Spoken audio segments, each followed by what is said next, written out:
Sometimes it's not a touchdown, it's not a depth chart move, it's not even a highlight play. Sometimes it's just one word. And in Cleveland, that word was entertainer. In the middle of a quarterback competition, rookie Dillon Gabriel stepped to the podium and made a comment about competitors versus entertainers.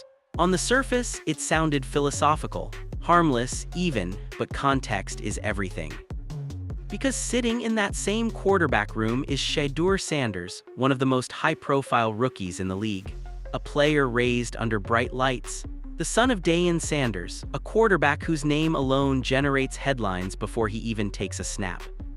So when the word entertainer gets used during a QB battle, it doesn't float, it lands. And it landed harder because of timing. Gabriel's comment came after a preseason performance that included a pick-6 and a credited fumble. Meanwhile, Sanders delivered 2 touchdowns and protected the football. Clean, efficient, controlled. That contrast turned a single word into a storyline. Was it a subtle shot, was it rookie nerves, or was it simply poor phrasing in a pressure-filled moment? In NFL locker rooms, perception moves faster than facts. Teammates hear everything, coaches notice tone, and fans amplify every clip within seconds. What started as a routine press conference suddenly became fuel for debate, not just about performance, but about identity. Competitor-entertainer. In today's NFL, are those really opposites, or is that the wrong question entirely? The moment didn't seem explosive at first. Dillon Gabriel had just wrapped up a preseason outing that was, at best, uneven. He started sharp, completing 8 of his first 9 passes, but the game turned quickly. A pick-6, a chaotic exchange that ended in a fumble credited to him, not a disaster but not clean either. Then he stepped to the podium. And that's when it happened. Gabriel drew a line between entertainers and competitors. He talked about being focused on football, about substance over show. On paper, it sounded like standard athlete talk. Every quarterback wants to be known as serious, locked in about the work. But here, why it hit differently.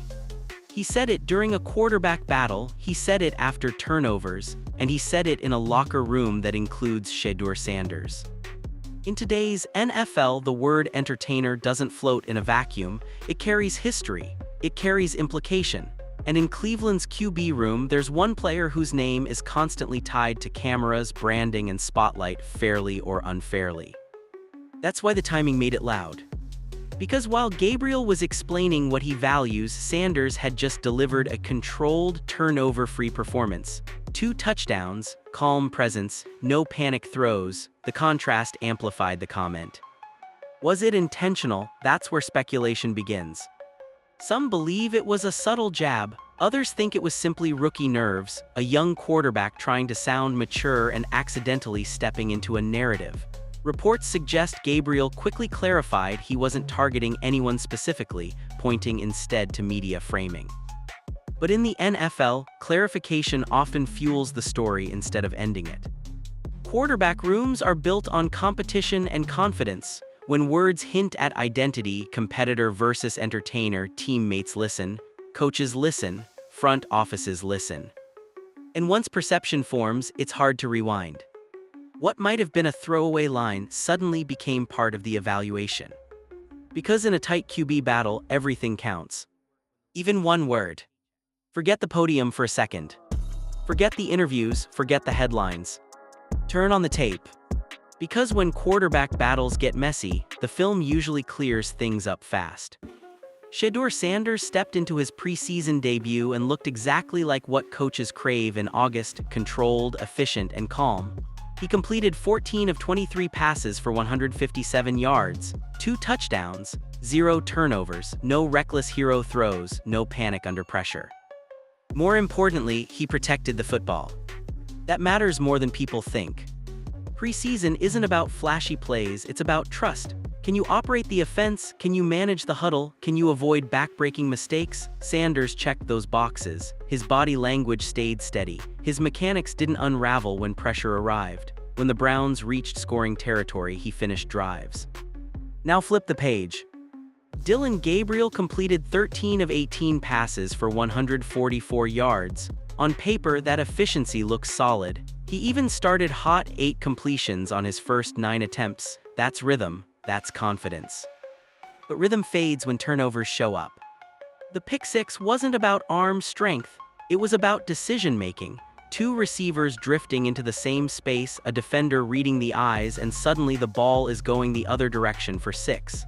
That's the kind of mistake coaches rewind in film sessions. Then came the fumble on a messy exchange. Shared blame, possibly, but stat sheets don't split responsibility, the quarterback absorbs it. And in tight competitions, negative plays weigh heavier than positive ones. That's the uncomfortable truth. Both rookies showed ability, both demonstrated they belong in an NFL system, but one finished with touchdowns and ball security, the other finished with points going the wrong way. In August, that difference isn't dramatic, it's decisive. Because while quotes fuel debates, film builds depth charts.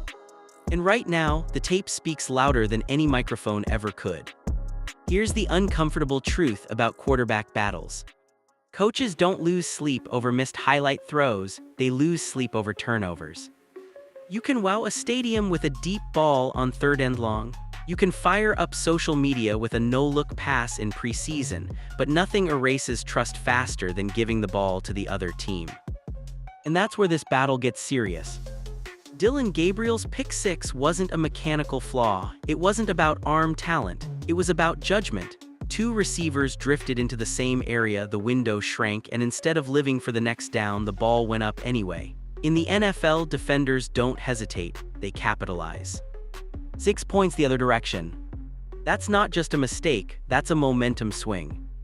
Then there's the fumble. Some will argue it was a shared miscue on the exchange. That's fair. Football is layered, running backs have responsibility too, but the stat sheet doesn't separate blame, the quarterback absorbs it. And in a tight competition, perception matters just as much as context. Now compare that to Shedeur Sanders. No interceptions, no loose exchanges, no panic under pressure. He didn't force throws when the defense disguised coverage. He didn't chase hero plays. He took what was there, protected the football, and finished drives with touchdowns. That's what coaches call trust-building football. Preseason depth charts aren't decided by flash. They're decided by reliability. Offensive coordinators want to know the call they dial up won't blow up in their face. Head coaches want to know their defense won't have to clean up avoidable messes. Turnovers cost jobs. Touchdowns create opportunities. That's why a clean stat line carries more weight than a handful of impressive completions. It's not about who looks dynamic for a quarter, it's about who minimizes damage over 4. In August, highlight reels fade fast. Ball security doesn't. Now we get to the part that isn't measured in yards or touchdowns. It's measured in perception. Shedeur Sanders didn't enter the NFL as a blank slate. He arrived with cameras already rolling. The son of Dillon Sanders, a college career broadcast nationally, a brand built before his first professional snap. For some, that's star power, for others, that's distraction. And that's where the word entertainer gets complicated. Traditional football culture has always leaned toward quiet quarterbacks. The buttoned-up leader, the guy who says little, avoids headlines, and lets his play do the talking. No flash, no noise, just execution.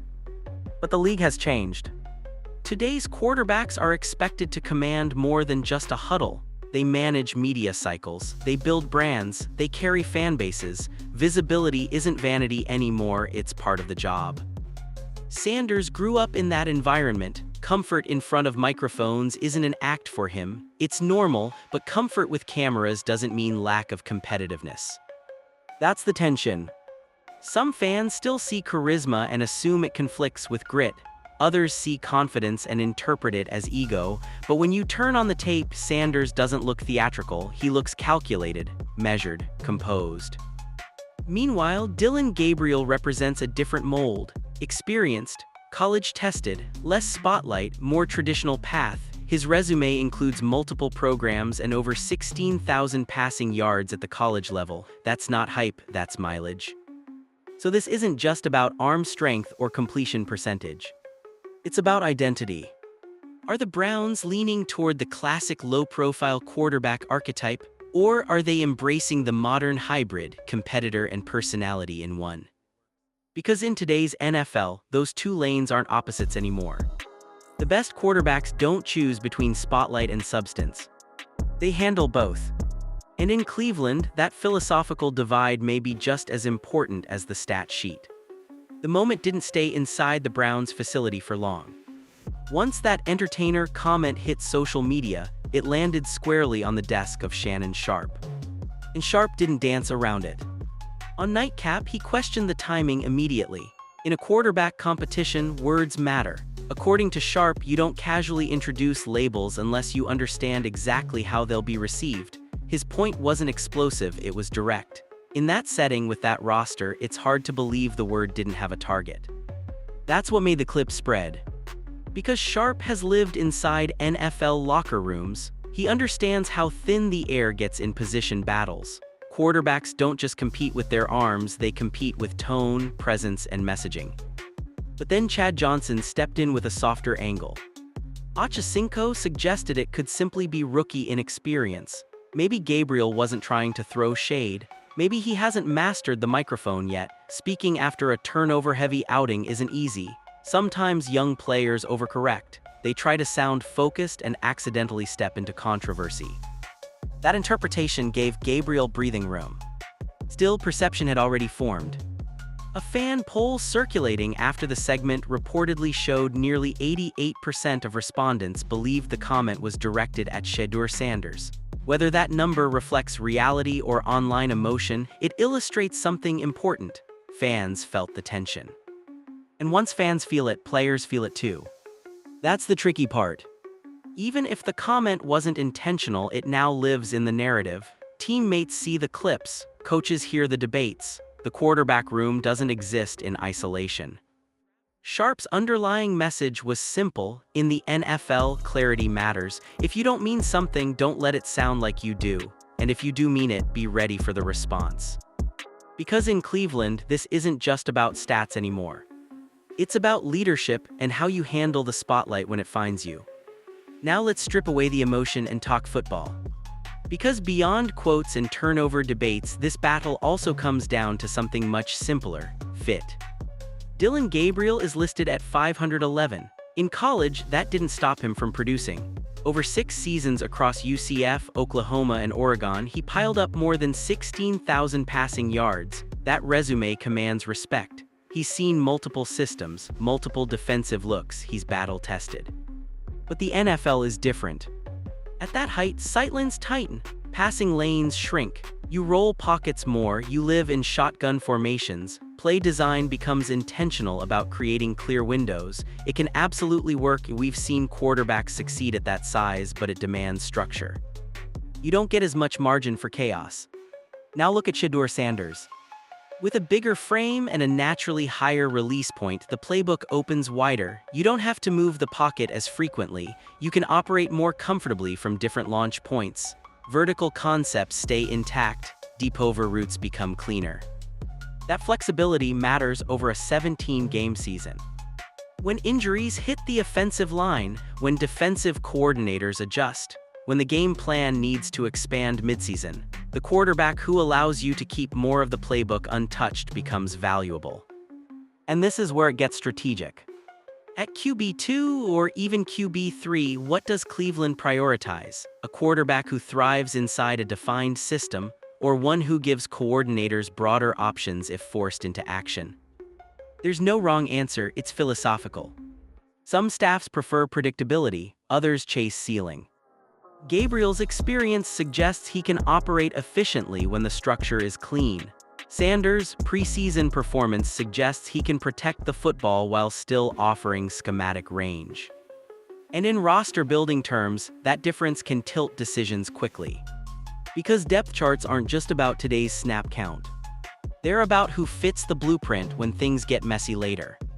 And in Cleveland's quarterback room, that blueprint is still being drawn.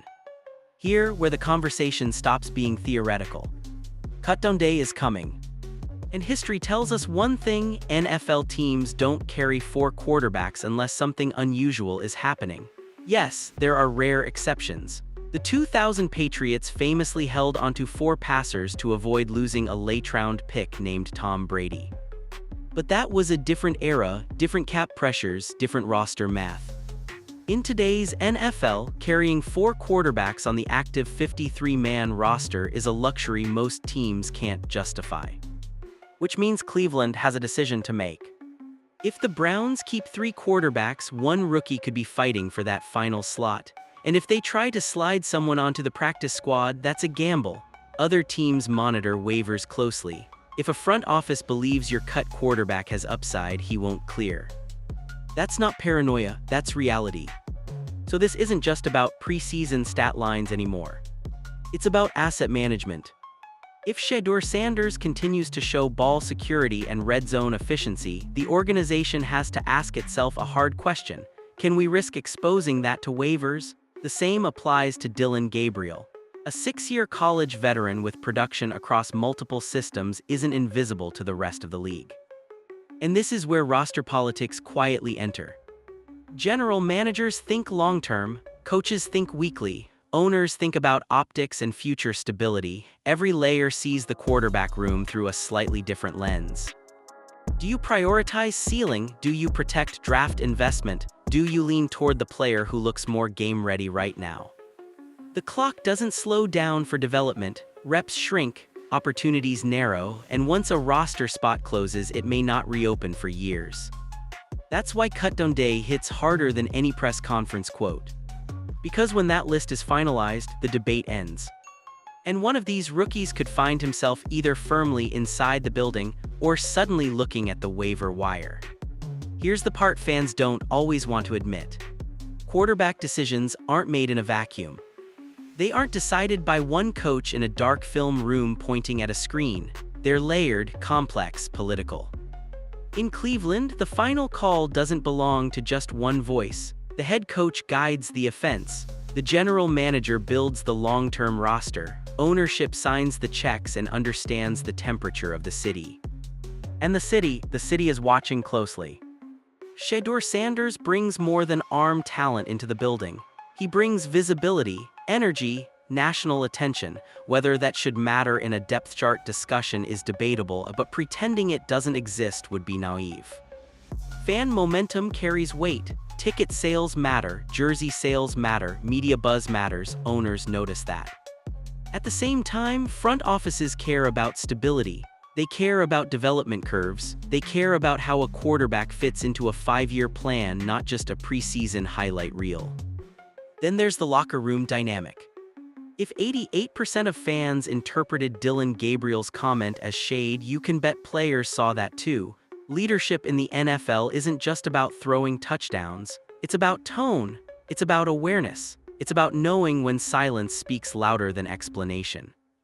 Perception spreads quickly in professional sports. If one quarterback appears composed under pressure, both on the field and in the media, that builds quiet equity. If another appears defensive or forced into clarification, even unintentionally, that can subtly shift how he's viewed. And here's the truth most fans overlook. Not every roster decision is purely about who played better last Saturday. It's about contract value, draft investment, long-term upside, market appeal, cultural fit, scheme flexibility, risk tolerance. It's chess, not checkers. Cleveland has endured years of quarterback instability. Ownership wants direction. The front office wants return on investment. Coaches want reliability. Fans want hope. When all those forces intersect, the choice becomes bigger than stat lines. Because in the NFL, power isn't just about throwing the football. It's about who controls the narrative and who convinces the building they're the future. So here's the real question Cleveland has to answer. Is this a choice between a competitor and an entertainer? Or is that an outdated way to look at quarterbacks in 2025? Because the truth is, the NFL doesn't reward one-dimensional leaders anymore. The modern franchise quarterback is just someone who avoids mistakes. He's someone who commands the huddle, handles the spotlight, and still delivers when the pocket collapses.